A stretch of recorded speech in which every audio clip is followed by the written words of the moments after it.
All right, this is Skip Tawby with MendocinoTV.com, bringing you a forum with the candidates who are running for the Mendocino Coast Healthcare District.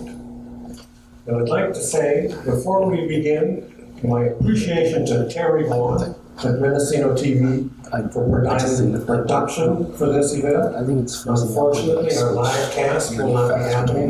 We will post this It just doesn't soon. like that for some reason. And I'd also like to thank our sponsors. I am not getting the The audio. Casper Community Center, a great place to have your event, your party, your wedding, a primo facility on the Mendocino coast. We were very generous in providing us an opportunity to Something's hold this screwed event up here. right now. I'd also like to thank the Mendocino Women's Political Coalition for contributing to this effort, the Mendocino Coast Health Foundation, Sol de Mendocino, a cannabis dispensary on Main Street in Mendocino, Circa Clothing for Men and Women on Main Street in Mendocino, and a new store, Coast E-Bikes, at the Lansing Steed Gallery in Mendocino. Check out these people. They have made it possible for us to do this event today. And with that, I'd like to introduce two sets of people, and then they can introduce themselves. Yeah. We have our candidates, Jay Tippett, Lee Finney, John Redding, Paul Katzoff, and with us on a Skype connection, we have Susan Savage. In the audience, representing the Mendocino Coast Health Foundation, Terry Gomez, Sarah Spring, who is an incumbent on the current board of directors for the Health District, and Kay Hanley, who is on the Oversight Committee for the Measure C tax monies that's a part of the district. They'll be asking some questions today, and so will I. And with that, I'd like to let the candidates introduce themselves briefly, and then we'll get into some discussion. And we'll start with Jay. Thank you, and I'd like to thank Mendocino TV for this opportunity. In 2017, I became involved in the healthcare district after it became apparent that the OB services were threatened. And the first thing I said when I stood up to say something was that the Mendocino Coast is a geographic island. We have 2, maybe 3 roads out if you count Branscombe Road and air weather permitting. And so our hospital on the coast is absolutely critical to everything else that we've got to do here. I was involved in the Measure C campaign, which raised some money. Unfortunately, it wasn't capable of saving OB, and have been involved as an audience member in the board since then, with some grace. And I would speak out. Various people came to me and said, you need to run for the hospital board. And so I said, I need 2 other people I can work with if I'm going to run. So Lee Finney stepped up, Susan Savage stepped up. We're working together. What my basic principle here is, I can talk about my background, grew up in Baltimore in a medical family and all of that. But my basic principle here is we need a reset. We need a reset with the hospital and the healthcare district and the community. We need a reset with Adventist and the district. We need a reset with the foundation and the district. And we really need to look to the future and how we're going to move forward to keep the hospital here, to keep healthcare here, and to make it stronger. And I'm just going to leave it at that for the moment. All right, thank you. Lee? Good afternoon, and thank you to Mendocino TV for inviting us to do this. My name is Lee Finney. I lived here real long, but I am one of those boomers that cares personally as well as for the community about the continuity of the hospital and sustainability of healthcare on the coast. Could you get closer to the mic? Sustainability of healthcare on the coast is really important to me. I was part of a group that was trying to recruit candidates to run for the board because we had watched this past year with some distress all the sort of introducing squabbles on the board, and it seemed like nothing was getting done. And I've been on lots of boards and commissions in the past, And I've been a professional negotiator. I feel like I have the skills to be helpful. And basically, I recruited myself, or Jay recruited me, I should say. And so now I'm very committed to seeing what we can do to try to amend some of the things that Jay mentioned in terms of relationships with other organizations in the community and within Venice Health, and to present the board as a competent and collaborative decision makers to try to deal with the future, which is coming up soon. So. The future is coming up soon. I can subscribe to that. Gonna be here before you know it. And John? I'm John Redding. Skip, thank you. 4 years ago, I was overhearing a conversation, and one person was complaining about the hospital, blah, blah, blah, blah, blah. And the other person said, well, why don't you do something about it? And that hit me right between the eyes, and I got this prompting to run for the board. And I was elected. And I became the treasurer.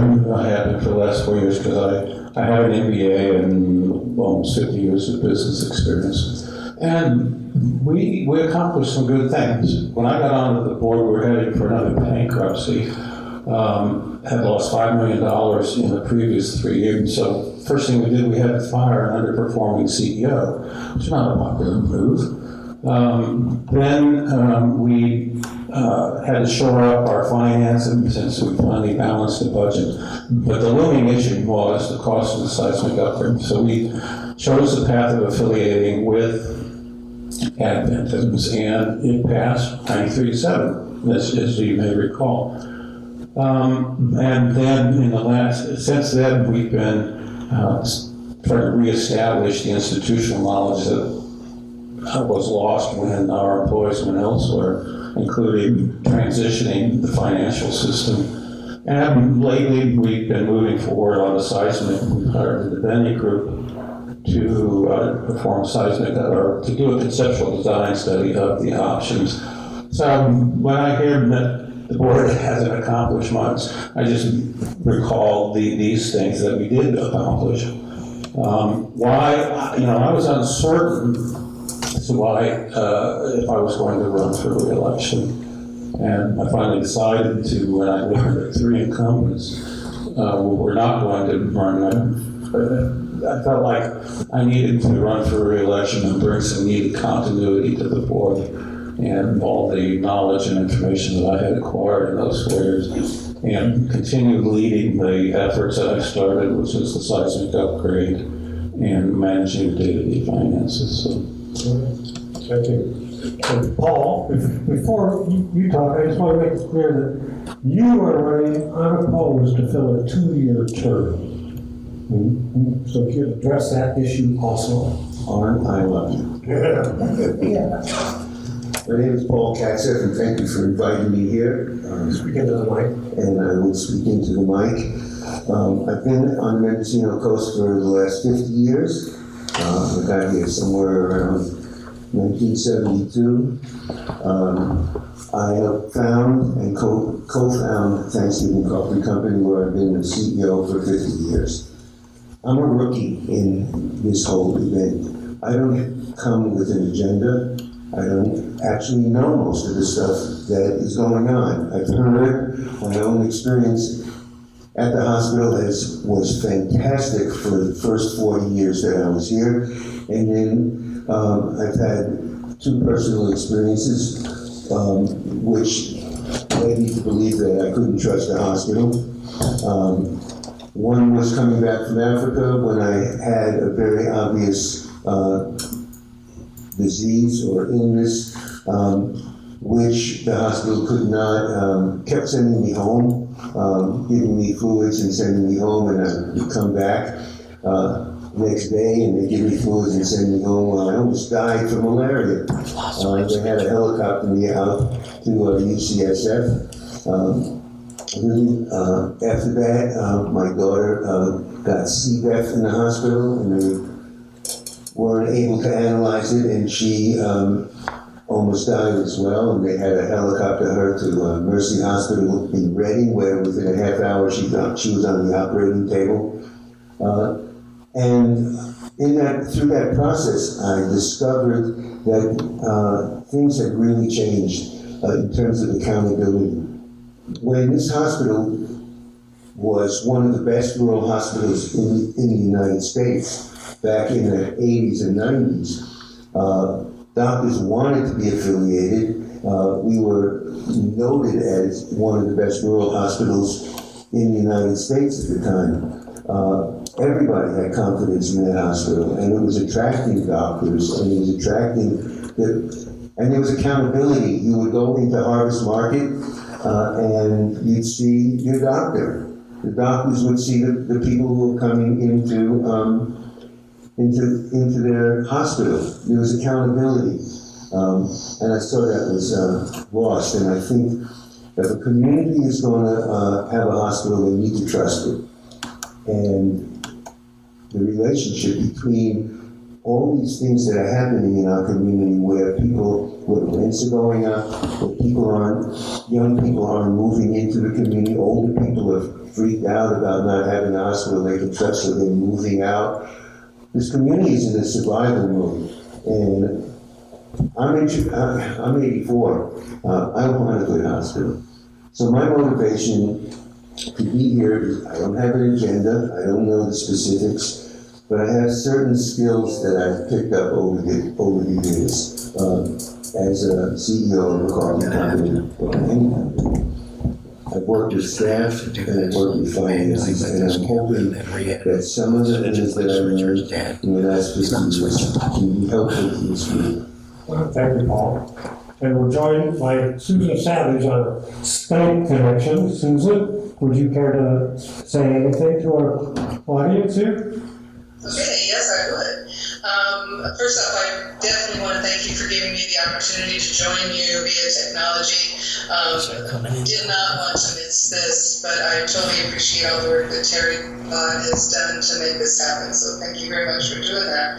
I am a 20-year plus resident of the coast, and just to sort of clarify, I am not a healthcare professional, but I am a healthcare consumer. And like everyone here in this room and up and down the coast, I think we all know how incredibly important the hospital is as a safety net for all of us. But there are critical issues that the hospital is facing, with an aging facility, looming seismic retrofit that needs to be addressed, a critical staffing shortage at all levels throughout the hospital staffing, and limited housing that makes it a little tough to attract and retain staff. And so what's needed in order to address this is, and as you heard others already say, is a cohesive, functioning, dedicated board that can be an effective partner with all of the community so that together we can address those. So I believe personally in public service. It's always been my intention that at some point in my life that I would step up to do the people's work, in addition to the work that I've done as a classroom teacher and as an advocate for classroom teachers.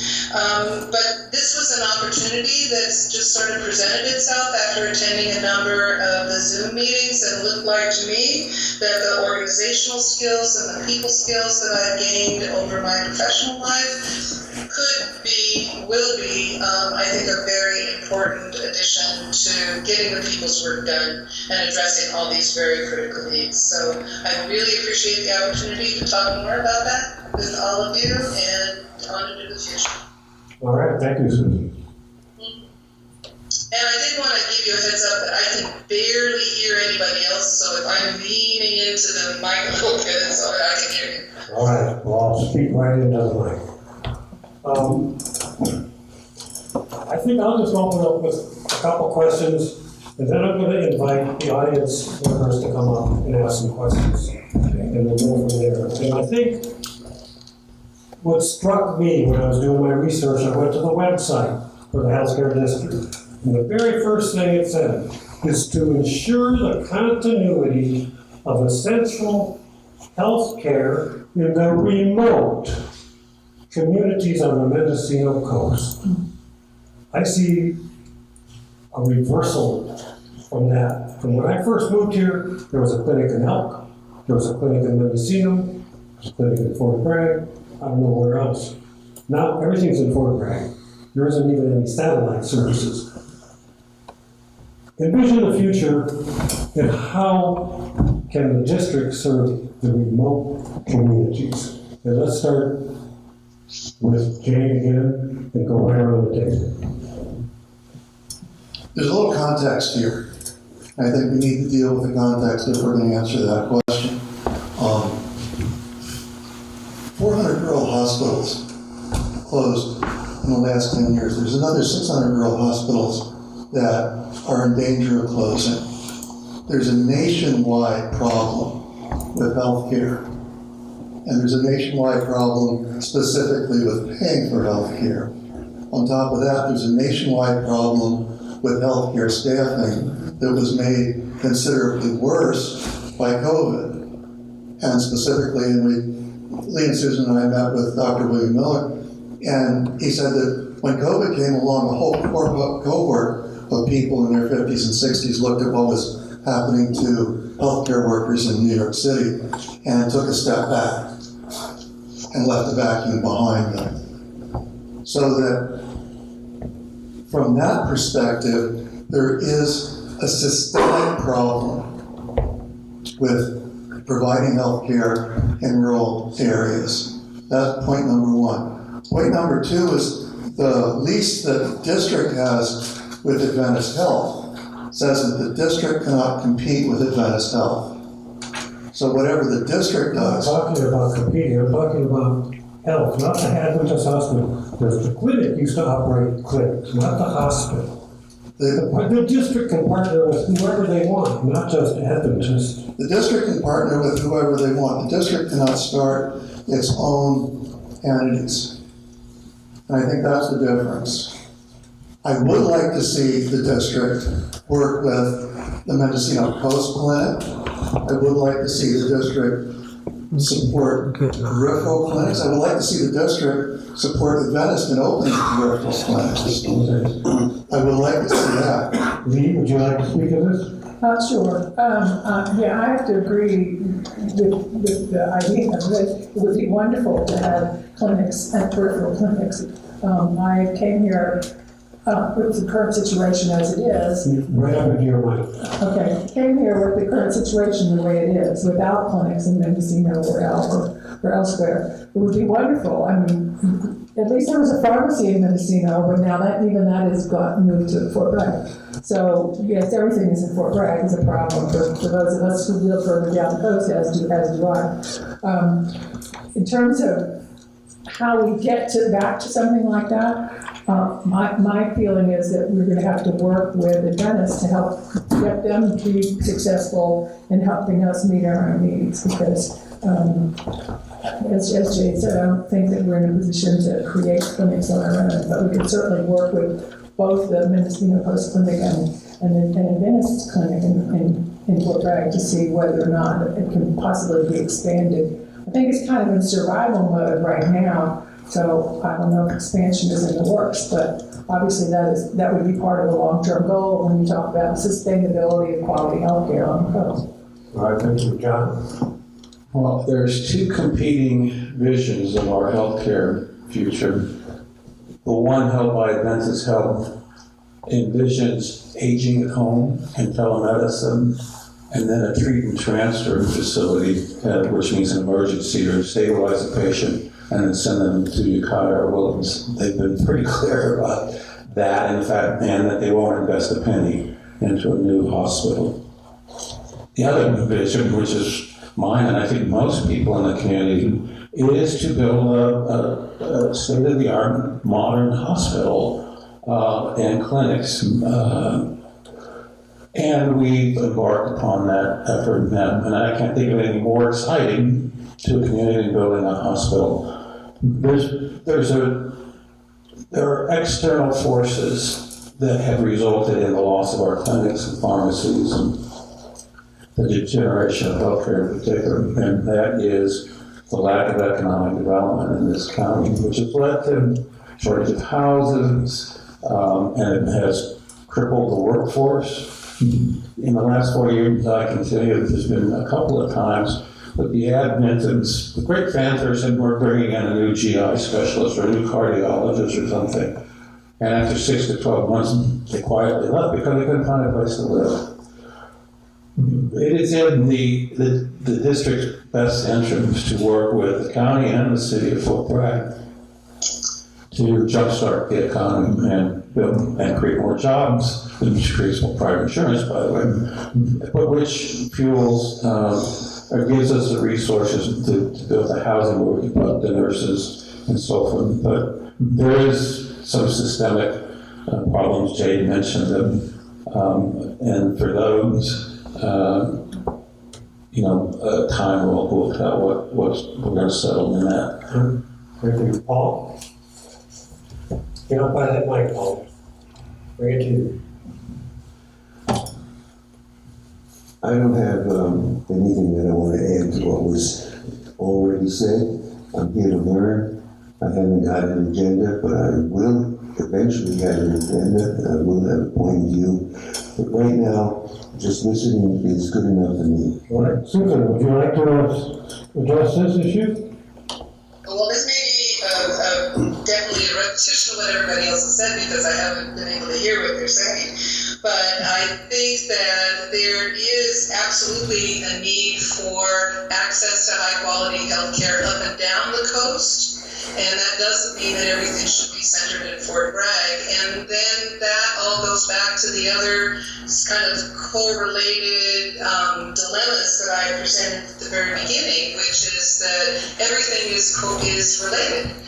We can have clinics and facilities, but if we can't find staff to be the personnel for those facilities, then if we can't find housing for people to be in those facilities, then that it kind of makes this circular loop that it would be nice if we could address one of those problems, but I think the artful conversation is to figure out how do we make all those things dance together. And I think that while, at least my understanding of the charge of the district hospital board is not necessarily to be in charge of those things, but we should be a co-equal partner so that we can figure out how is it that I understand in Wallala there is no pharmacy, no access to any prescription drugs anywhere within the Point Arena Wallala area, and that they have to drive an hour and a half to get to a drugstore to get that.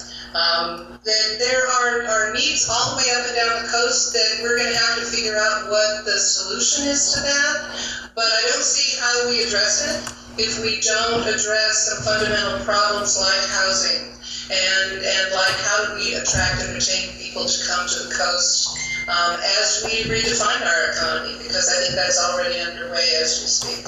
All right, thank you. I think at this point I'd like to invite Jerry Reynolds up to the podium. He represents the Mendocino Coast Health Foundation. I'll let him describe that organization and ask you guys some questions. Good afternoon. Thank you for inviting me and putting this on. So I'm a board member on the Mendocino Coast Healthcare Foundation. We do philanthropy on the coast to support health and wellness.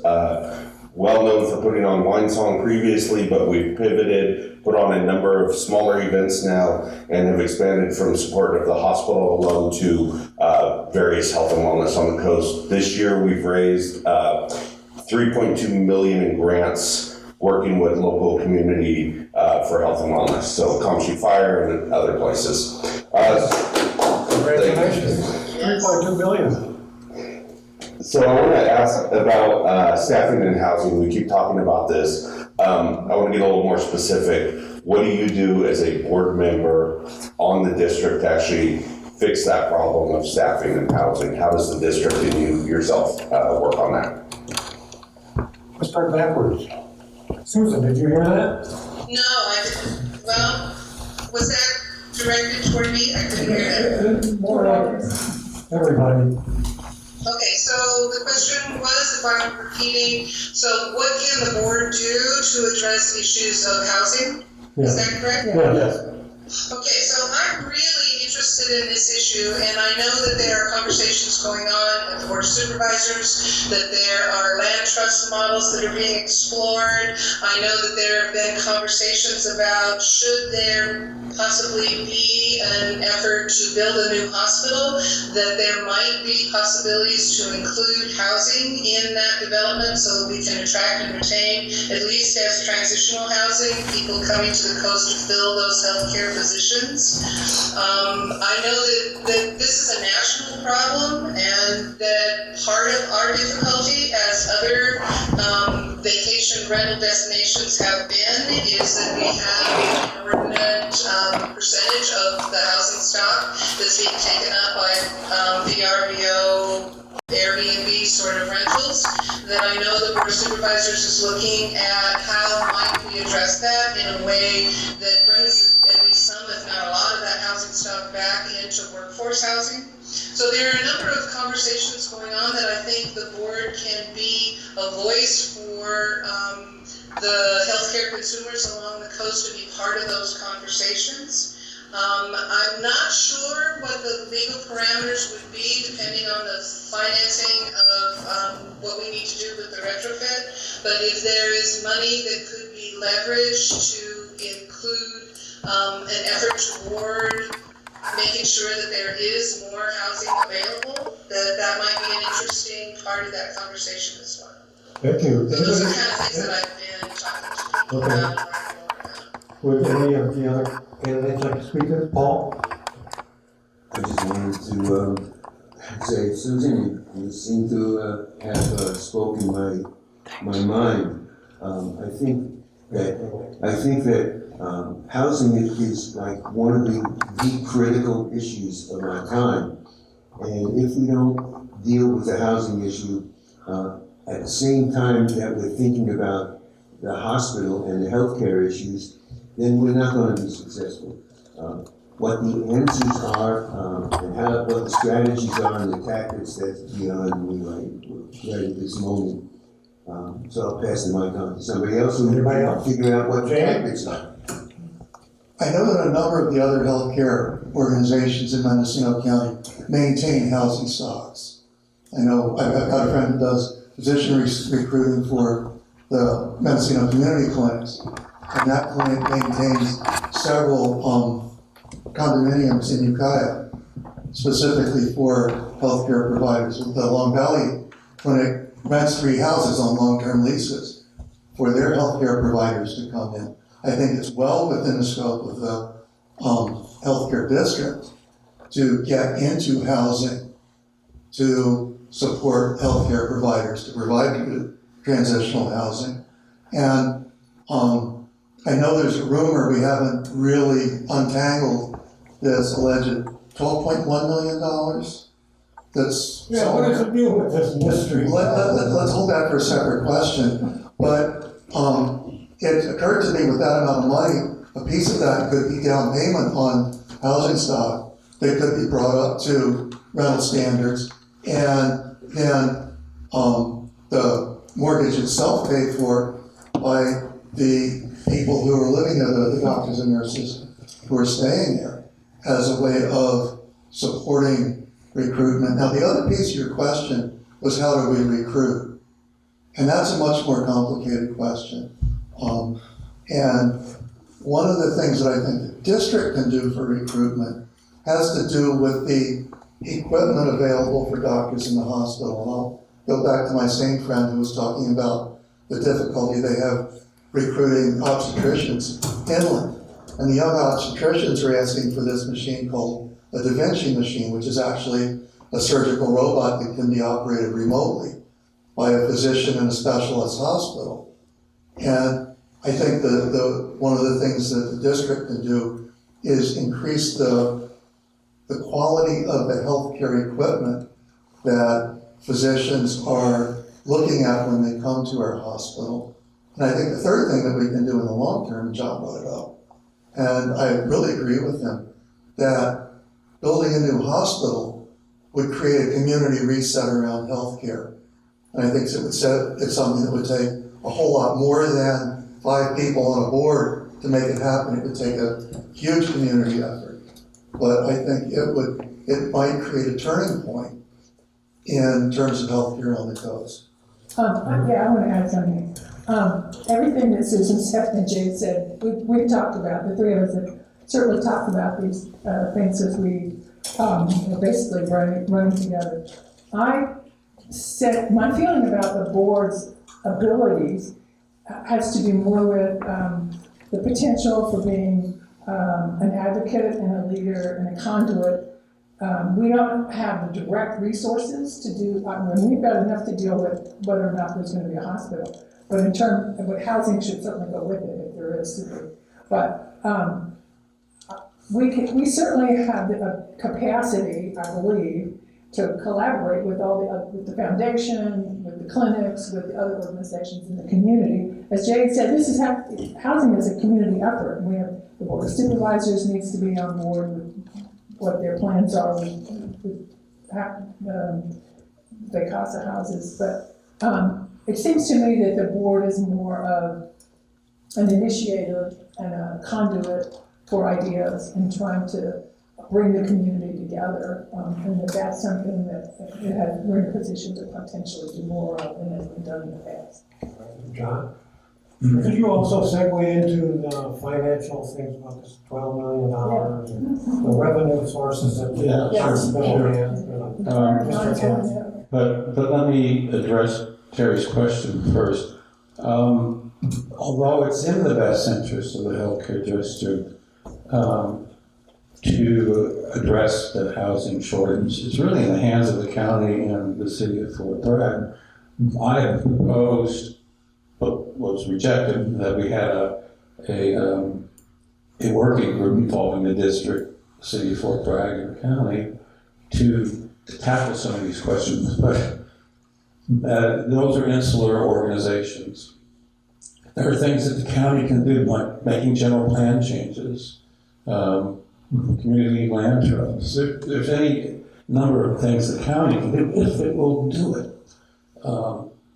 The hospital, we've tasked the architect to include in the plans a residential community for medical providers. It's just a matter of space.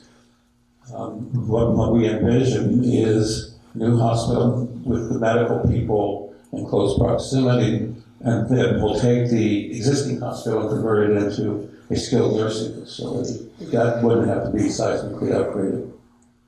So there's a lot of options that are on the table. I will also say, when I'll get to your question, one of the things that concerns me about the board I'm on, or any future board, is to lose sight of what our main responsibility is. And a lease agreement compels them to have a seismically compliant facility by 2030. If we do not, then we owe Adventist $10 million. That's in the lease agreement. We have a whole bunch of money in restricted accounts that have various purposes. Measure C, for example, is a restricted account. We have an improvements fund for maintenance that's restricted. We don't have money to invest in housing as much as we'd like to. It's restricted. Now, your question. So, over a year ago, the CEO, Wayne Allen, left, and we were in the middle of transitioning away from using the services of Adventist Health for financial purposes. We had shared employment. I can't tell you what a nightmare that is. Because of this or that, the district and Adventist share two bank accounts. It's our bank account, but their money goes into those accounts, and periodically we transfer it back to them, and there's a reason for that. It's long and complicated. But it means all of our money is all tangled up, and we don't know who belongs to what. So I set out to find out what was ours and what isn't. And in the process, trying to get online access to the various accounts. And when I got online access to the Bank of America, I discovered we had $12.1 million. I didn't know about it. Wayne Allen didn't know about it. Nobody knew about it. I mean, it's a godsend, but I keep thinking, oh my God, what were these people thinking? We were close to bankruptcy, and did they not know we had $12 million? It could have been. We paid those people $300,000 or $400,000 to manage our finances, and somehow they missed that. I guess there's a question of CARES money. We did receive $5.7 million in CARES money. It's the darndest thing. We're more flush now during COVID than we were before COVID. That's because without submitting a grant or any kind of application, the government sent us $5.7 million. They just deposited it directly into our account. Yeah. Now, we did an audit to see how much of it we could keep, and it turns out we could keep $4.4 million of it. But that was deposited in the Bank of America account. So it's included in that $12.1 million.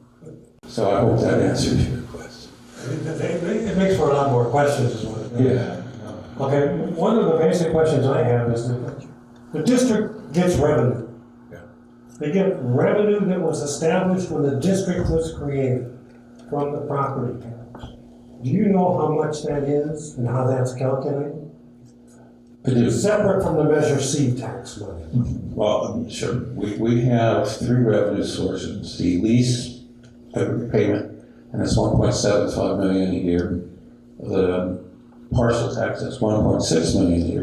And then the property tax, which goes up every year, so we're pretty close to $1 million.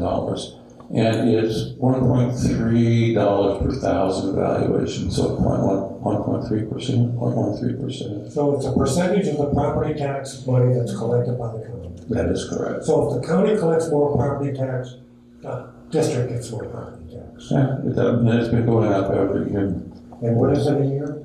It's about $1 million now. I do need to caution people that both the parcel tax and that property tax will expire in 2030. The property tax is in perpetuity. It does never expire. It created, when the district was created, I read it, that's what it said. Well, I need your reference because the treasurer, tax collector told me it expired in 2030. This is a major question. Because if you want money for development, and you can't say that you're going to have this income for perpetuity, you won't get the loan you want. This is definitely a question we need answered properly. I'm sorry somebody from the county's not here. Well, I'll look into it. I mean, I have. It's hard to get answers, but to the best of my knowledge, it does expire. I mean, these things typically last 15 years or so. Remember that the property tax pays back the refunding or the refinancing bonds, which we went into in 2015. Yeah, the bond issue is a whole other thing I don't quite understand. I don't want to get bogged down into I want to finance. I want to jump in here for a second. Yeah. This is a lot of money Yeah. for a volunteer to be dealing with. Why does this board not have a paid person who is responsible? Doesn't seem like a full-time job, but it seems like to have a board of directors, a volunteer board of directors dealing with $3 million and a whole lot of different bank accounts and a whole lot of reporting is a bit much to ask for any volunteer. Well, it's on the agenda for the district tomorrow to hire somebody to do this, if I understand correctly. An executive director, not necessarily a CFO. Well, someone will take care of the business matters on a day-to-day basis. I call up the office, which doesn't exist, and there's nobody answers the So phone. why don't we talk a little bit about staffing of such an important board as this? How does a board like this exist without a minimum amount of staff so that can communicate with the community and vice versa? This ties into a question for everybody. Different people on the board have been dealing with this stuff in lieu of staff. So my question to all the board members, besides the question of staffing, is how much time personally do you expect to devote to this position? And Susan, are you there? Yes, I am. Did you hear that? How much time do you expect to devote to this position? Well, I think that the benefit of being retired is that I have a lot of time to give to this, and this is a huge, huge priority for me and my family, and for all of the people up and down the coast. I think that you deserve people who are willing to make a substantial commitment of time to this. But I did want to completely agree, and if I'm recognizing voices correctly, I think it was Paul that raised the issue that even with full commitment from your board members, there needs to be professional staff that support the functioning, the monetary, financial dealings, but also even things as simple as minutes, which the one meeting I attended, that was a huge issue. So I'm willing to give time, and I know my other colleagues that are running as well have made that commitment as well. This is not a part-time gig. Thank you. Anybody else like to add to it? Sure. I also am retired, and like I said, I've been on lots of boards and commissions in the past, so I feel like I'm in a position to be helpful right away in the sense of knowing how to organize bylaws and use Robert's Rules of Order and bring some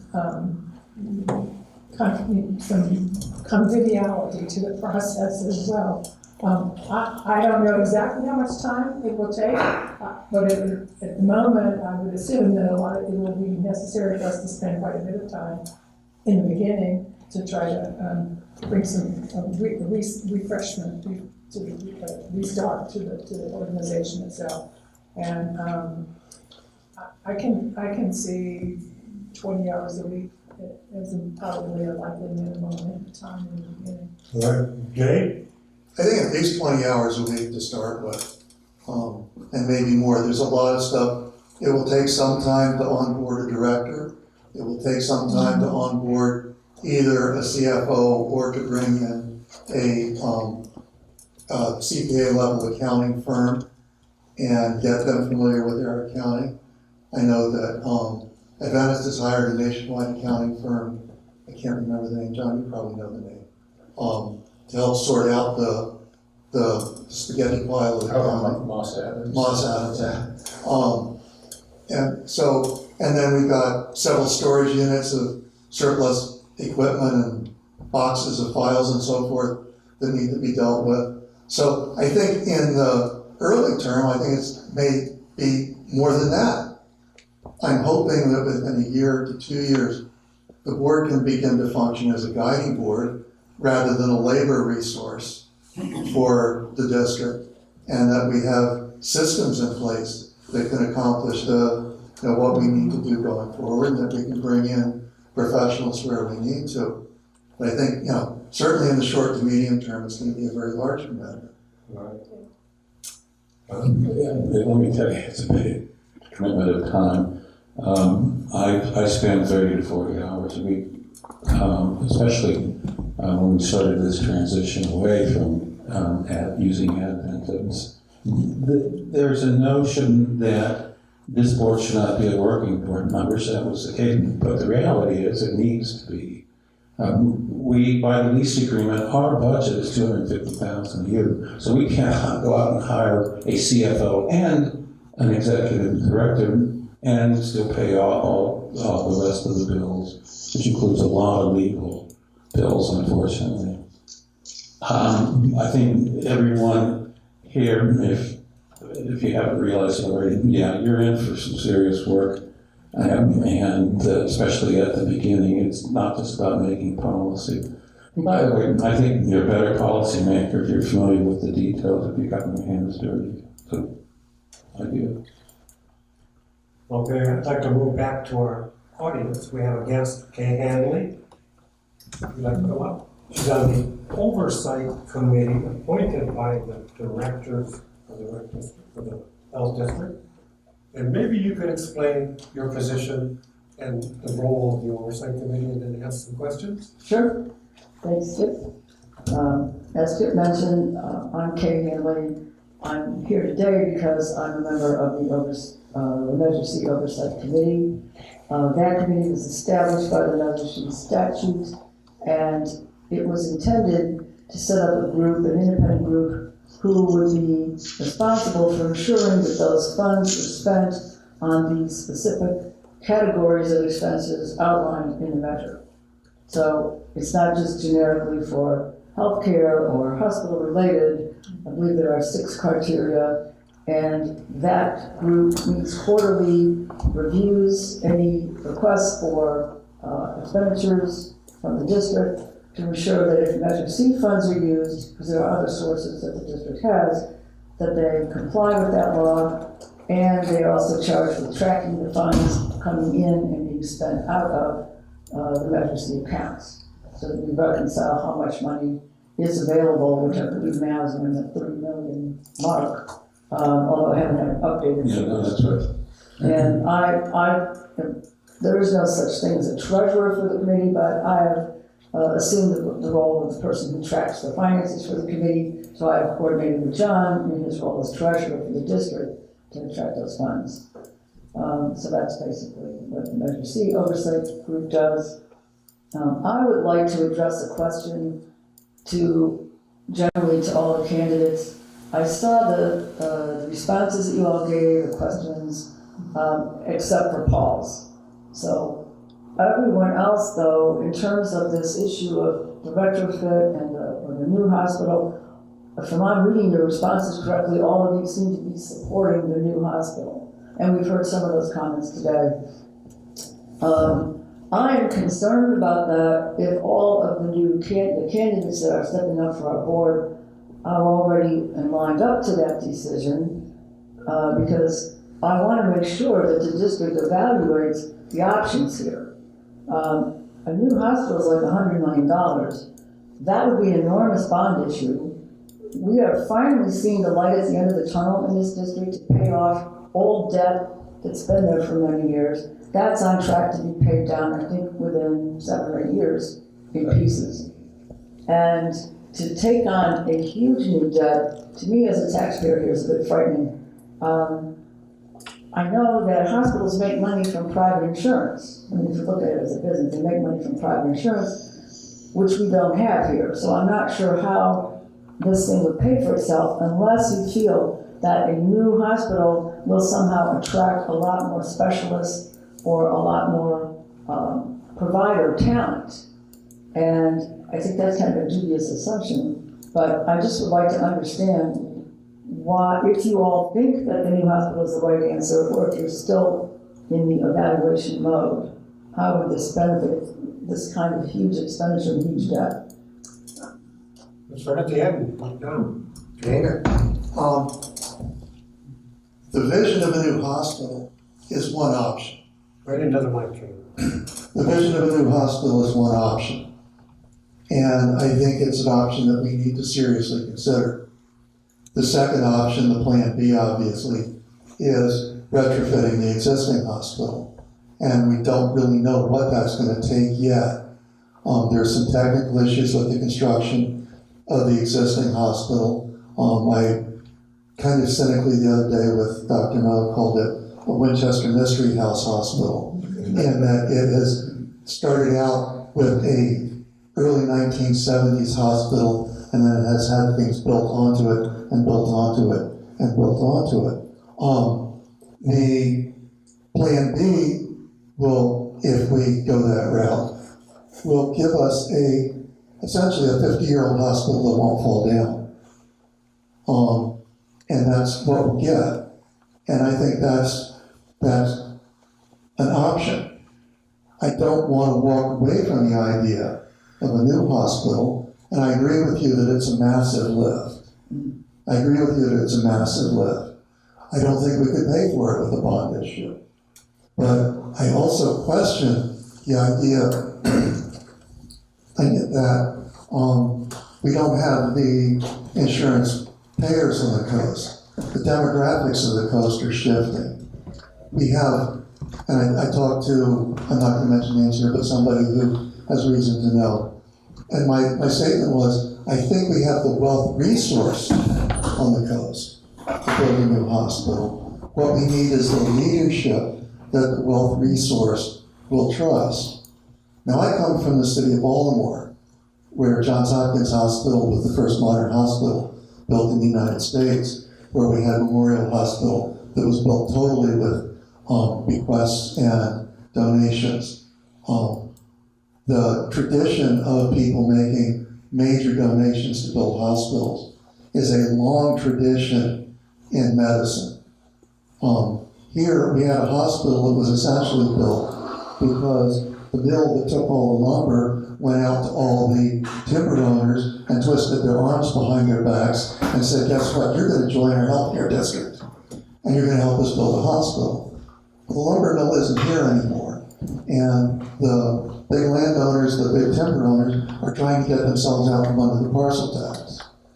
But we do have a large number of quite wealthy people who are moving to the coast, building on the coast, particularly in the coastal zone. And I think that we need to explore doing this not from the perspective of, oh my God, we can't afford it, but from the perspective of how do we organize the community so that, like I said, we press the reset button on healthcare and bring the community together to do something that changes their narrative about healthcare in the community on the coast. I think I said in various questionnaires that I've answered that while I would personally like to see a new hospital, I recognize, as Jade said and as you said, that a heavy lift it is, and that it is not something we could finance strictly with a bond issue. I have said that I think I'm committed to having an open process. We need to have a plan for an open process.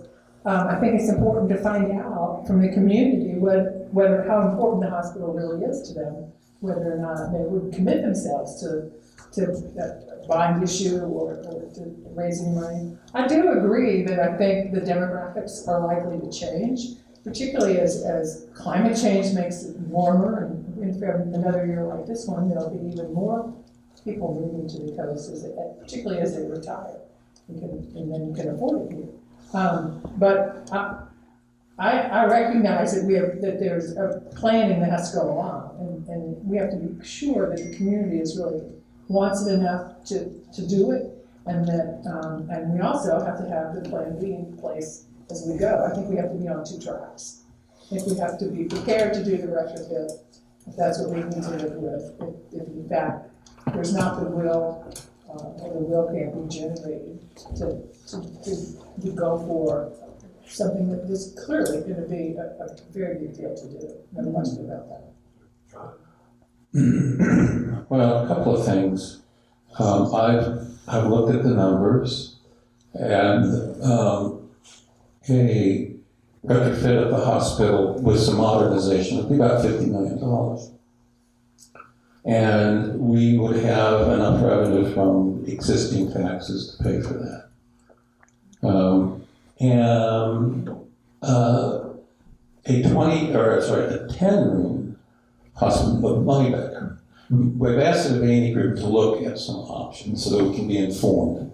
So we go out to the public and say, we have something to talk about. Some groups we want to look at upgrading and modernizing the existing facility. We want to look at a 10-room hospital on 5 acres that we have that is unused, and a 25-room hospital at the same time. We've also asked them to look at putting those same hospitals out on the South Mill site, because I talked with the Scott train owners and they were willing to donate 10 acres of land. But given that, the complexities of the Coastal Commission, I don't think we could get that done in time. So they're going to give us cost estimates, schedules, milestones, all that kind of thing, so that we can talk to the public and collectively decide which is the best option.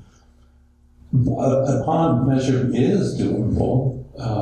We would replace the parcel tax and maybe the property tax, we'll have to sort that out, with it basically an equal amount of tax revenue. And if we borrow over 15 years, then we have the revenues to pay for it because we would have a cushion if the wealthy donors and businesses have stepped up and supplemented those funds. So all the options are on the table. Nobody knows right now what's the best option. And part of the plan is to have some town hall meetings next year to get the input. And next year, because we don't have the luxury of pursuing Plan A and Plan B, You can't spend money on a seismic upgrade and designing and building a new hospital. So you reach a point in time where you have to make a decision. That decision will need to be made in early 2024. Because a ballot measure in June of 2025 requires some preparation. So we have to start then in order to get a ballot measure on the ballot by June of 2025. Otherwise, we're lost. Well, like the rest of the public, you can get lost in all the details. I think the critical aspect of what we're talking about in terms of solutions is sitting at this table. It's, does this community trust the people who are on this board?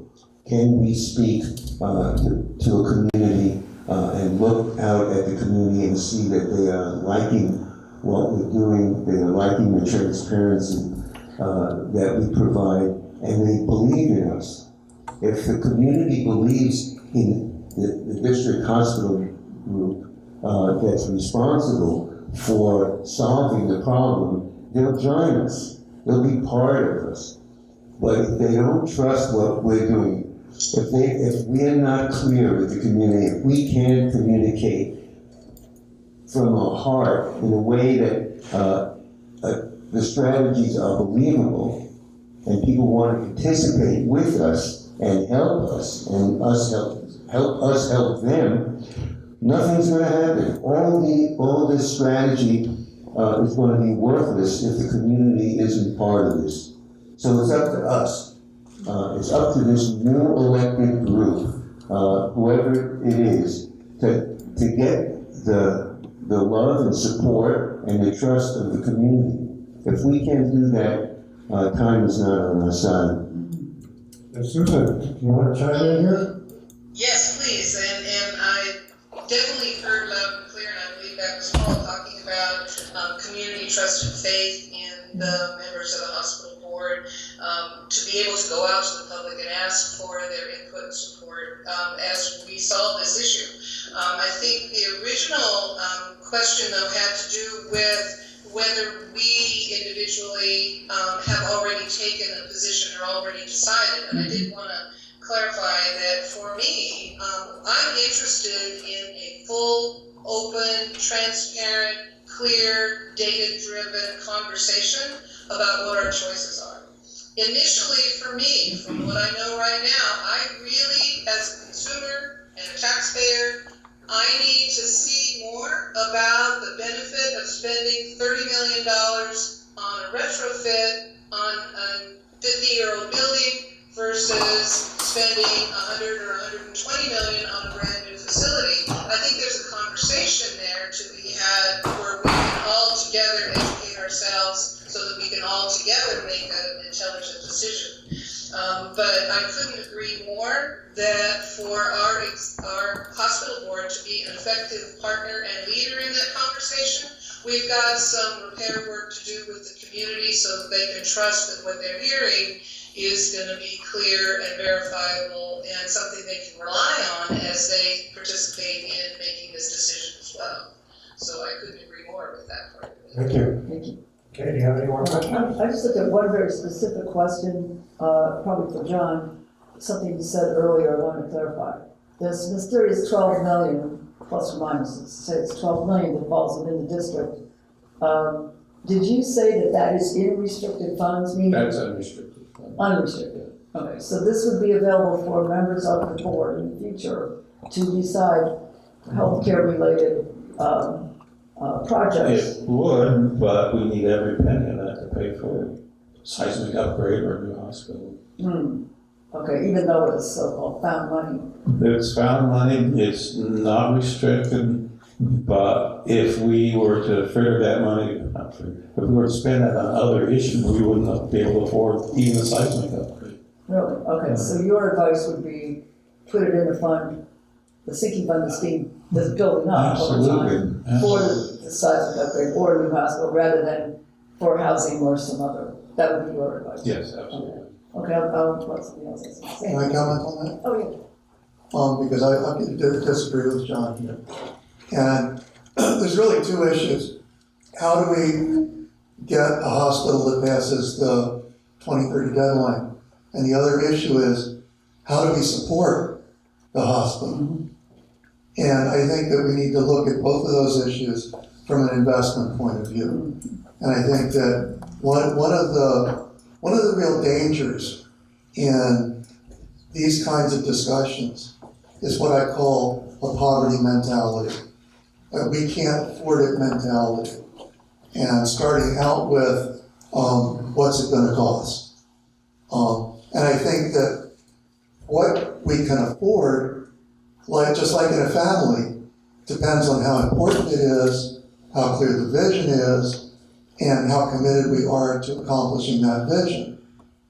And so I think that in the vein of how do we support the hospital, if we start by supporting the hospital by attracting and retaining quality healthcare providers, that provides a track for supporting the hospital. It provides a track for bringing people who have the money and the insurance back into our hospital from going over the hill. And I think to restrict all of our money for a lift, however heavy it is, would be a real mistake. I think there's a balance to be found here. I'm a strong believer in time being an asset. We don't know what the next 8 years is going to be like.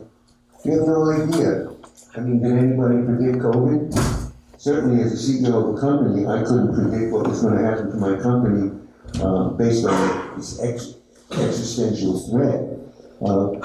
The glass is either half full or half empty, in your point of view. I think that I prefer to believe that time is an asset that makes me feel that the glass is half full, and that time will help me. It will help me understand what decisions need to be made in the present, which will be in the future as time moves forward. So we're not able to really predict what is going to happen in the next 8 years. So things may change.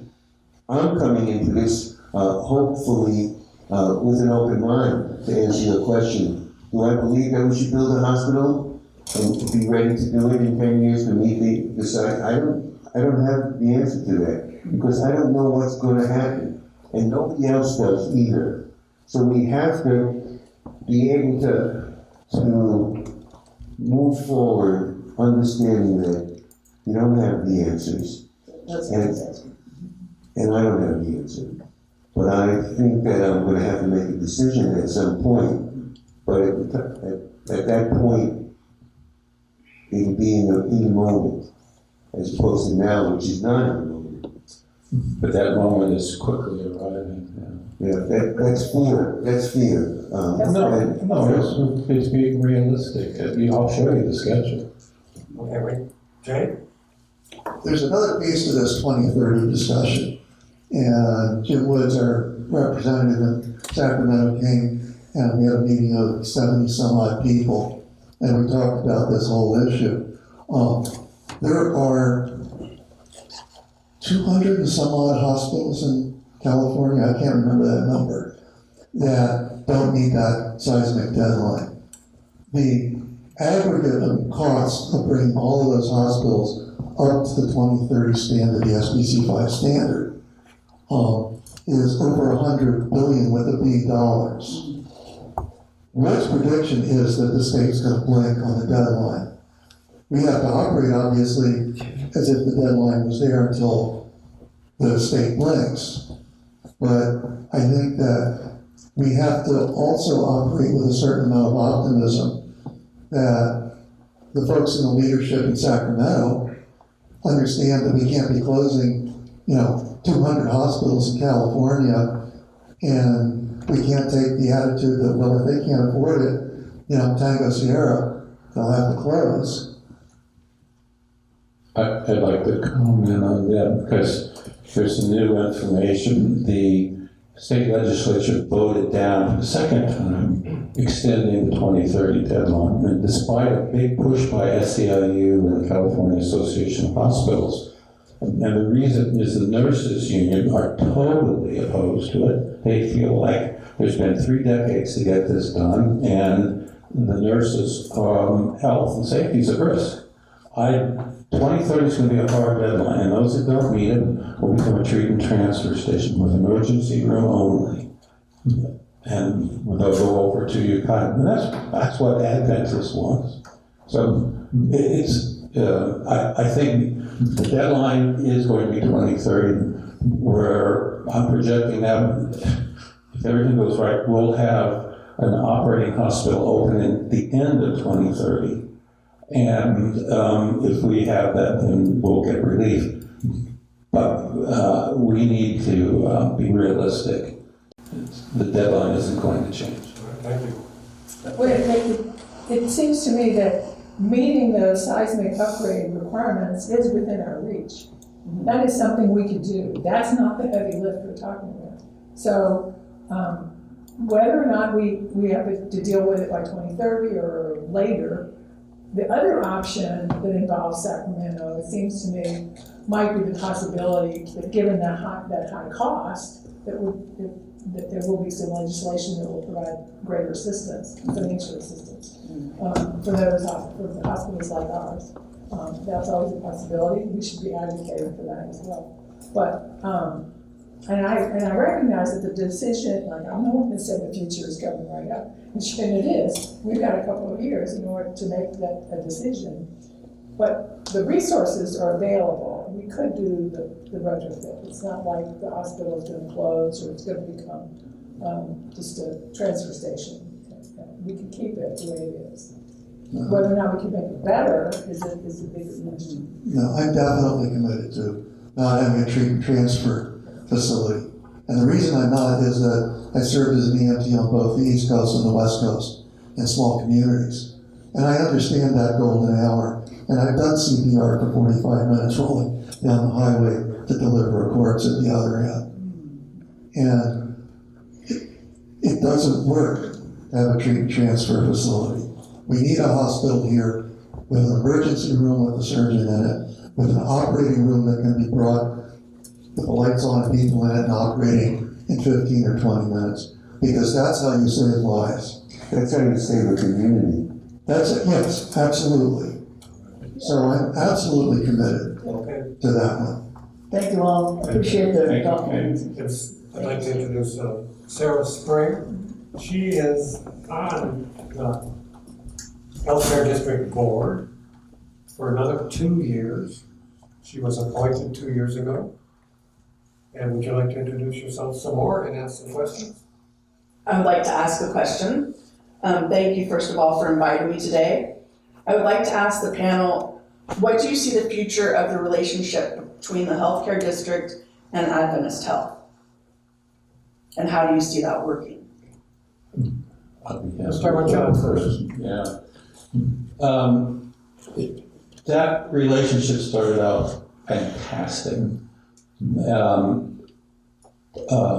Bob Beelan, who was the senior corporate executive who negotiated the deal, said that was the best experience he ever had, and it was a win-win. But it has deteriorated over time. We have some legitimate concerns that were not being addressed. For example, we do not have an audit for 2 years now. And the reason is we cannot get our financial data from the Adventists, because I have been pleading, begging, anything to do that so we could do an audit, and they ignored us. And there's other issues that have gotten worse over time. I think we have to be realistic about Advent. We want them to succeed, obviously. We want to collaborate with them, but it has to be mutual respect. I often think they don't feel it's been a partnership, but an acquisition, that it's their hospital and they're going to run it their way. I have great respect for the management, Judson Howe and Jason Wells in particular, and they have the same regard for me and other board members. But we can't ignore the reality, and it's very difficult sometimes to collaborate with them. With all due respect, I think that we as the board need to own that it's our financial data and we should be the ones getting it. It's not on them. Well, we don't have the means to extract it. They have the Meditech system, our data's in Meditech. They promised it for 2 years running. We drafted a letter to sue them for that information, and still, despite all that effort, we do not have that data as of this date. They promised it for the end of this month. I don't have much faith that we'll get it, but maybe we will. I see those as two different things, so that's just, we're gonna have to agree to disagree. We need a reset. And that's where I've reached out for Lisa's and myself through Michelle Norvell to try to get a sit down with Judy Leach and to get a sit down with Judson Howe. And we need to put on the table what the issues are and figure out how we can collaborate on moving it forward. I get that it's a contentious relationship right now. One of the things that I think is on our minds is the way the district board agendas are constructed and the way the district board is conducted are not conducive to working with an organization that has the kind of structure and definitiveness that Adventist operates with. The idea that the Adventist representative gets 3 minutes during public comment to give a report. If I was her, it would be an insult. I would construct the agenda with a report section, which most public board agendas have, and give her a permanent, or give Adventist a permanent agenda item, so that we can hear from them, so that we, the board, can have a conversation with them, so that we can schedule in advance to have public conversations about issues that they want to bring to us. That it's a give and take that is more than financial data. I mean, I'm very glad that they hired, what's his name, Moss Adams, to try to sort out the finances. I think that's something that we probably have some responsibility on not creating separated conduits to begin with. But I think that the reestablishing the relationship, dealing the relationship, is going to have to be a primary responsibility and objective of the board coming in. I just wanted to make a comment before I forget, before anybody answers. John actually has hired a CPA that does do our current bookkeeping. So I want to point out that we do have that, and John spearheaded that movement. So while there are pieces missing, we do have a CPA that works for us. Thank you for the information. Thank you. I heard John say that the relationship was wonderful when Adventist first applied, and that it's since deteriorated. Speak into the mic. I heard John say that the relationship was wonderful and that it has since deteriorated and become contentious. I have to wonder how that happened, quite honestly, because it's real clear that we need to be in a much better relationship with Adventists. We need to collaborate with them. We need them. If they're not here, there's no hospital. And there are many things that we need to accomplish that we need to have their cooperation in order to do some of the things that we may want to do. And have them say, no, we're not interested in any other model but this emergency only situation.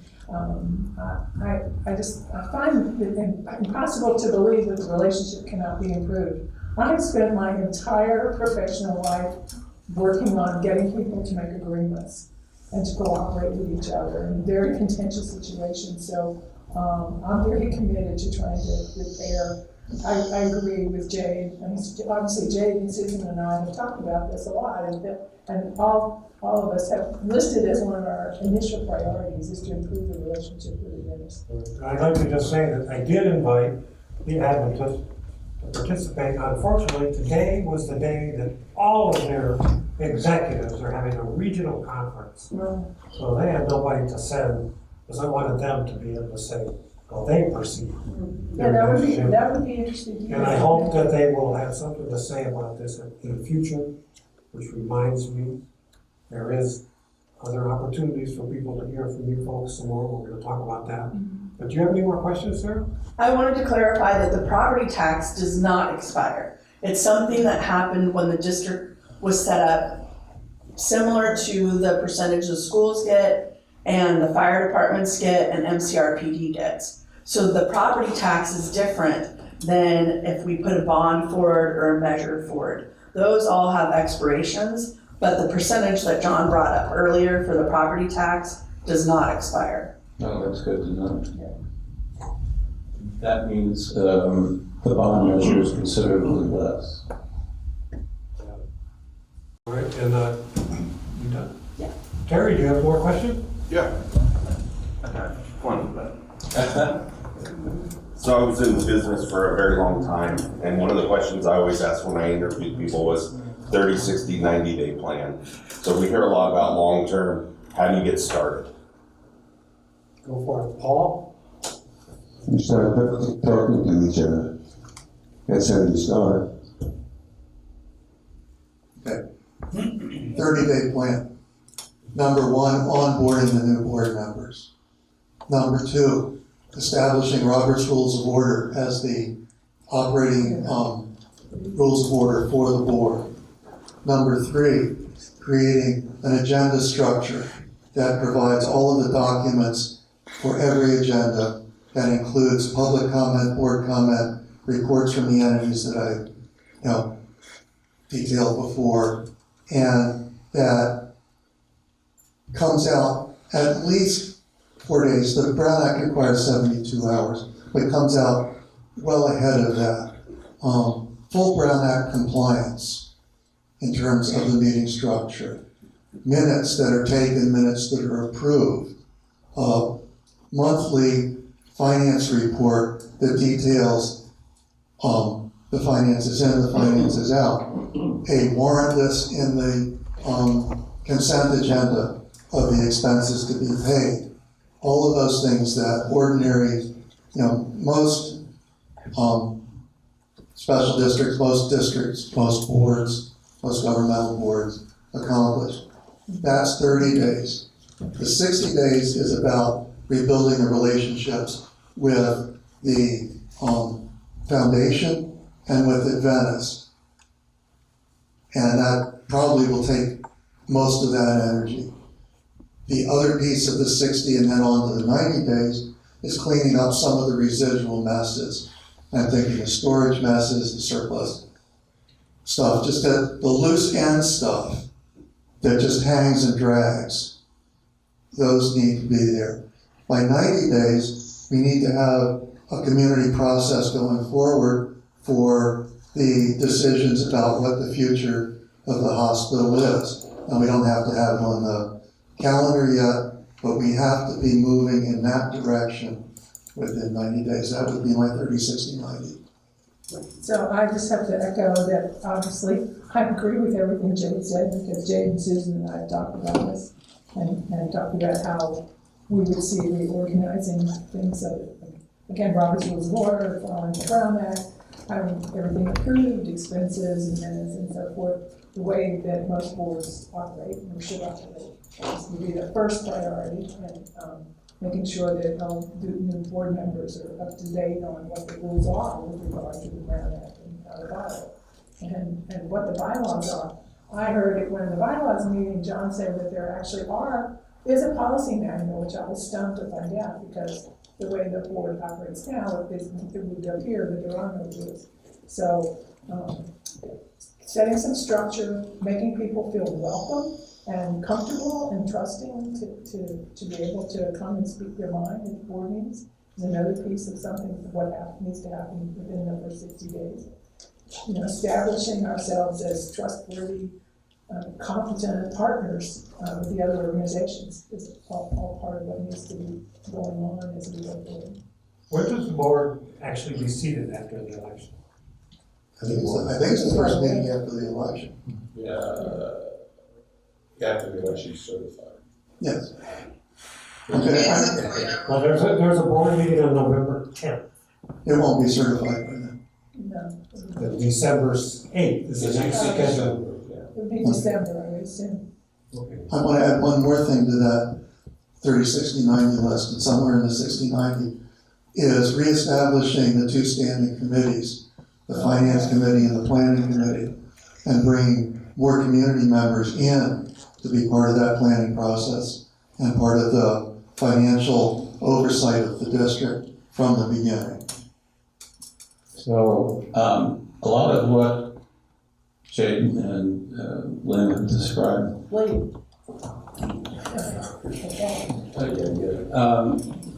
is already being done. The planning committee is activated, the finance committee is going to be meeting in mid-October. We have an ad hoc committee in the meantime. We have a fully compliant website where the agendas are posted and so on and so forth. So a lot of the housekeeping has been done. Oh, I agree totally. We need to have a better relationship with Adventists. And I'm hoping the new board and some of you all here are successful in doing that. Certainly have my support. If we want them to succeed, and we want the hospital to succeed, because the lease payment, I think they could leave in 2025. And they're losing $4 million a year now, so something, we gotta help them somehow. What does that mean, they could leave? In the lease agreement, they could give us a 1-year notice that they are exiting the lease agreement. No penalties. No. It's in the lease. Yeah, there's several thresholds, as I read the agreement, the lease agreement, where they have to give notice, but if but the provision is that if they're not making enough money to pay their costs, then they have the option of leaving. Yeah. So it's like a 5 and 10. Whatever. So It's really on the next board to have a plan in place. Can that lease be renegotiated with the new board? That's part of that process, is there's a provision in the lease that Adventist can come back to the board to renegotiate the lease. And I expect that it's not going to be that Adventist is going to, hand us a note that says we're out of here in 2 years and then they pull the plug. I think what's going to happen is there will be a renegotiating process. And a lot of different things will land on the table at that point. So 30, 60, 90. Between now and the end of the year, the Devaney group is doing this conceptual design study. And the board and the community will have that information by the end of the year. So these, not exactly 30 or 60. The next step then is at the beginning of next year, we need to schedule a whole bunch of town hall meetings to share this data with people. I envision a 6-month effort where we take this study out to people and say, what do you think? What kind of services do you want? What would you support? Long term, we need to be thinking about a ballot measure. But that's the critical go, no go. At that point, we either go to seismically upgrade or the new hospital. And frankly, we're supposed to provide the state of California with our seismic upgrade plan by January or by the end of 2024. Nobody has one. By 2024? Yeah, all we have is a cost estimate. The lease says that we're supposed to provide Adventist. Yes. That's what our plan is, Right. by January 1st, 2024. That's because the state requires it. Right, so that's a year earlier. Terry, what else you got? Oh, Susan, I'm answer. sorry, Susan. Hang on. No, I'm here. It's just that I can barely hear any of you. And so the one point that I did want to make about the previous question, I think Jade did jump in and talk about the need to reestablish the committee structure and make sure that there's community people involved with board members to attack the different aspects that we want to address, such as finances, such as planning for the retrofit. But I think Jade already said that, I think. Yeah, Yeah. yes, I did. Okay, Terry? Okay, Four? I guess this will be my last one. Deciding about seismic upgrade or replacing the hospital, we have a current hospital that probably needs some upgrades. What are we gonna do in the short term, the next 5 years or so, for infrastructure upgrades for the existing hospital? I've had time to go first this time. There is a restricted bank account called Improvements Fund, and the district deposits into that account $2 million a year plus escalation. That is used to fund the project, and there's been all kinds of projects that have been approved. A new roof, a floor, some equipment, all kinds of deferred maintenance, the HVAC system, the ATS, all these projects, and the district basically pays for the maintenance. And we've approved a couple $1 million worth of projects, and we'll continue to do so. So we're not letting the place crumble down around its feet. We follow the guidance of Adventist. They come to us with a plan every 6 months and say, here are our needs, and we say, well, okay, maybe not that one, but it's pretty routine. Sideline, I was just over at the hospital, the old A.J. Gray building, and he had totally revamped. Can you talk about that? And who's paying for that? The ambulance crew needed a place to stay. They were kicked out, if you will, of the old HR building because Redwood Community Services is renovating that building to be a crisis respite center. So they had no place to go, and we offered to collaborate with the because we're not totally uncooperative. And so we had unused offices, and we renovated them, put in a shower, and the ambulance crew absolutely delighted. They said that was the ideal choice for them, so that's what's taking place there. Rick, you have a question?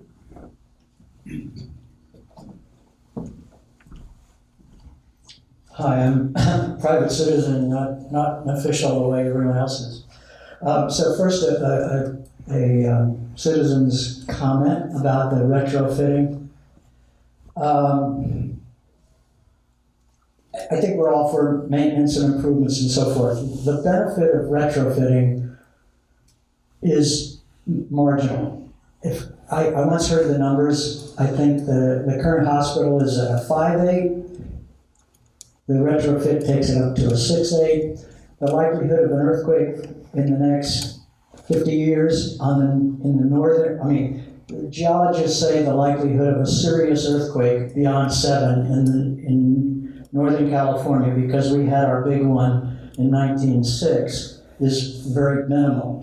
So the benefit of spending all that money for a retrofit that never accomplishes anything for that narrow range of improved seismic earthquake is a very serious question that I think beyond you, Jim Wood and everybody else should be investigating. So therefore, my hope is that, if you have to follow the rules to get to a retrofit, but put on an equal full court press to get this law that was passed basically to keep the construction industry alive, the way they did with the schools in the 70s, gets seriously examined. The nurses worrying about stuff, that's just one small political factor. The big thing is the cost and the benefit to California, and I think we should keep our eyes on the big picture, not this small thing. My question and this is a complicated one. Our hospital is a hybrid. We're half in Adventist and half out. My understanding, when I talked to Adventist, they said we're the only hospital in this category that has a separate board, separate all this other stuff. One of the downsides of this is that when you merged, and it's a very complicated question, when you merged, you kept the original Medicare classification of rural hospital, which got all these extra monies from Medicare. If I went to Willits or Ukiah, Medicare, the whole Medicare structure for what the patient then has to pay is significantly less than what happens here in Fort Bragg. Because we kept that old classification, Medicare's rural hospital, I don't remember what the name of it is, but rural supplementary, keep rural hospitals alive, extra money from Medicare and from supplemental insurance companies to help, keep small rural hospitals. Is there any way that we can get into the Adventist Medicare billing system so that private patients don't have to pay the exorbitant supplemental insurance that we now have to? One small example, we have to pay, Medicare pays 80% of whatever the hospital bills. The artificial, arbitrary number that Medicare, that our hospital charges or our doctors charge, Medicare pays 80%, we have to pay 20%. Normally, with every other hospital, Medicare knocks it down so that the copay for patients is significantly less. And I'm just wondering if anybody's looked into this, if there's any way to help this. One separate aspect of that is Adventist has a huge financial aid system for low-income people and Medi-Cal people. Our hospital isn't even a part of that. We have a separate, different, and I've been told smaller pool of money to help facilitate copay costs that otherwise the Adventist Fund would have been able to help. I don't know if I explained that That's good enough, that's good enough. I think I got a piece of it, anyhow. Anybody want to take that on? The term you're looking for is critical access hospital. Yes. Yes. And both our hospital and the Willits Hospital are critical access hospitals. The critical access hospital, John, I don't know, are you familiar with the difference in billing between critical access hospitals and regular hospitals? Dr. Miller reviewed it with us. There's a significant difference. There's a significant difference. Can I interrupt you? I do not want to get bogged down in Medicare talk. Okay, but here's what I'm going to say. I want to validate a little bit what he's saying, just for the public. But I think the point is that the district, that's Adventist issue. The district doesn't meddle in Adventist billing. There's a boundary there that's built into the contract, built into the lease, that's an Adventist issue. Okay, let me ask this then. This is a broader frame of this question. Could the district support the hiring of an ombudsman that would represent the consumer in issues that they have with the hospital, with the clinic, with anything having to do with healthcare? The consumer has no ombudsman that they can go to that I know of. No, that we should. So this is a question I have for everybody. Well, I have a personal example where the consumer does have access. My partner was diagnosed with several serious illnesses about a year ago, and one of them required an extremely expensive medication, and the social services, the social workers attached to the hospital came forward and found a grant to pay for it, and were very active in assisting us in dealing with the exorbitant costs. So I'm not exactly clear how that relationship works, but Yeah, but you have to have a social worker. Not everybody has a social worker. okay. So, I think we should have an ombudsman. We talked about it. We tried to hire one. As it is, many of us on the board act as an ombudsman. I get complaints all the time that I shared with Judy Leach or Dr. Miller. But we need a more formal system and Norman DeVault does most of them, but we need to log a complaint, share it with Heather Brown Douglas. Heather Brown, and ask for a response within 7 to 14 days or something like that. You have something to add, Sarah? Yes, I want to be clear that the county does have ombudsman. There's a number that you can call, and I believe now Mendocino and Lake County have been merged, but there are ombudsmen that are paid for by the state. So that is available, but also the social workers at the hospital are available to help anybody. They're also the discharge planners, and they're an amazing resource, even if you're not an inpatient. Yeah, this was not an inpatient situation. The social workers from the hospital were the ones that initiated this grant that made a huge difference in our lives.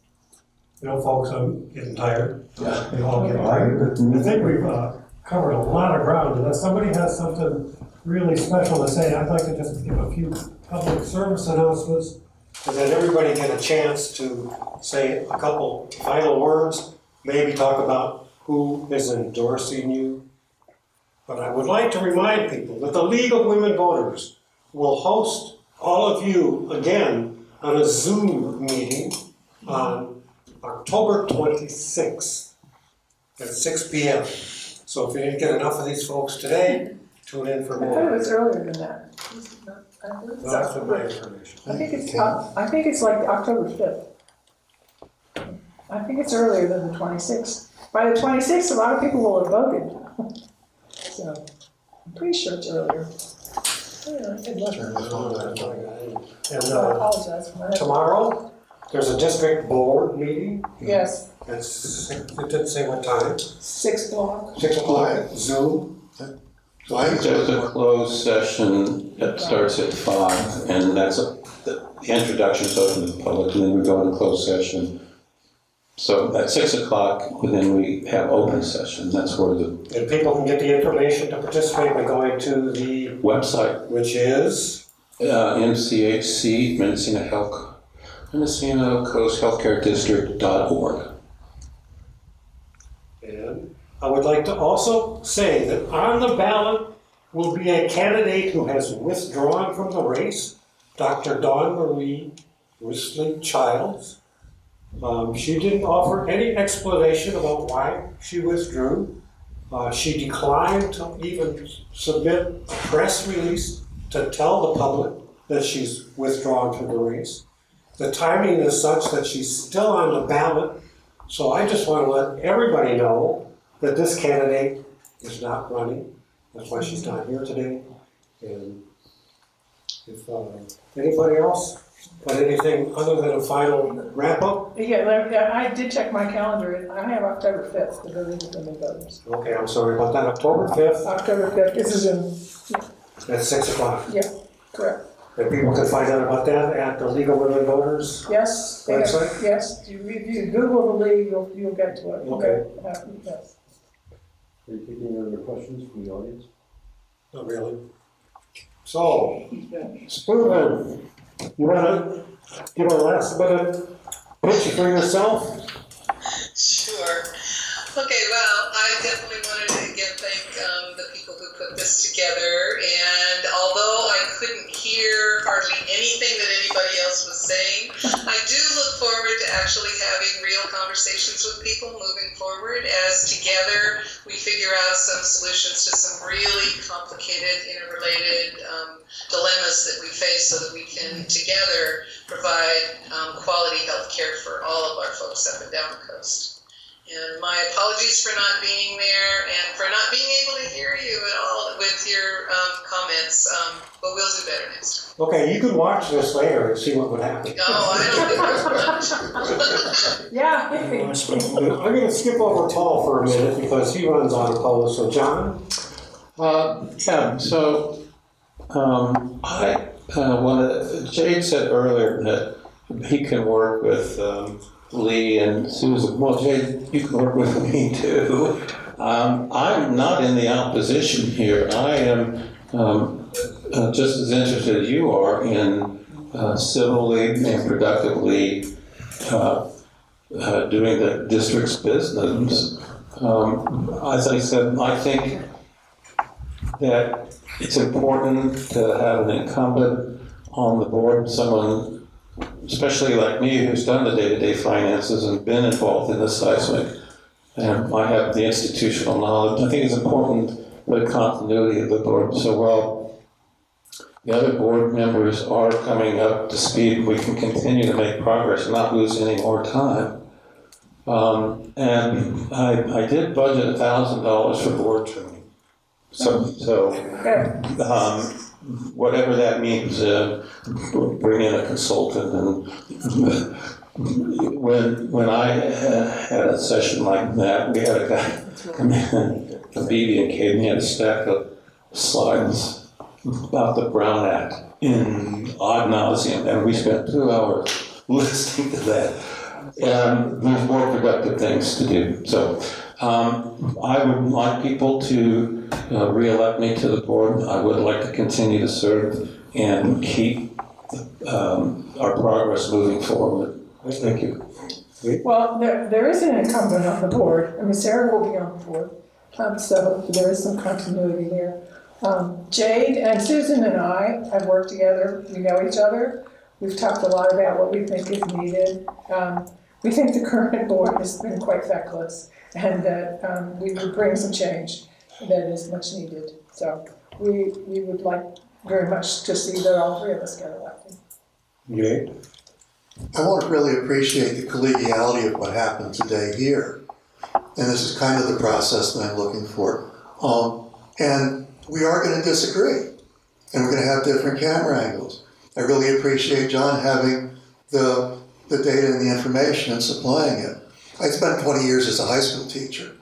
And I regard our job as board members to be teachers, to explain what we're doing, to be transparent, to bring the community up to speed, because I really feel that healthcare is a community responsibility. And healthcare is a human right, my take on reality. And we're in a situation where healthcare in the bigger picture is threatened all over. And it's really up to us as a community to come together and protect and affect the kind of healthcare that we want here. And it's going to take a lot of learning and a lot of working together to do that. So I really appreciate everything. I also want to thank Mendocino TV for having us, for chairing this. And I want to thank the folks, the audience, for asking the right questions. And I want to thank the public for your attention and your vote when it comes down to it. Thank you. Paul, wrap it up for us. I'm happy to be here. There we go. I'm the rookie. I've learned a lot today, and I hope my openness to new ideas, and especially, this is new to me, it's going to change the conversation at the dinner table for a long time to come. It's going to change my life. Basically, my commitment was to myself as well as the community. This is a powerful thing that I've been listening to. And I want to thank you, Skip, for inviting me and taking care of making sure the community understands this kind of relationship that we have with that we will have with the community. And I'm hoping to provide a great amount of transparency. What we do should be known by the whole community. And I'm a writer, and I hope to communicate how we discuss things, if we discuss things, what we don't discuss, how we behave with each other. I want our community to know us. That is important for the future. All right, thank you. Just want to remind everybody, if you want to vote on November 7th, you have to be registered. November 8th. November 8th. Yes. Vote early. Mail-in starts early. You got to register by October 24th. If you want a mail-in ballot, you need to request it and get it by November 1st.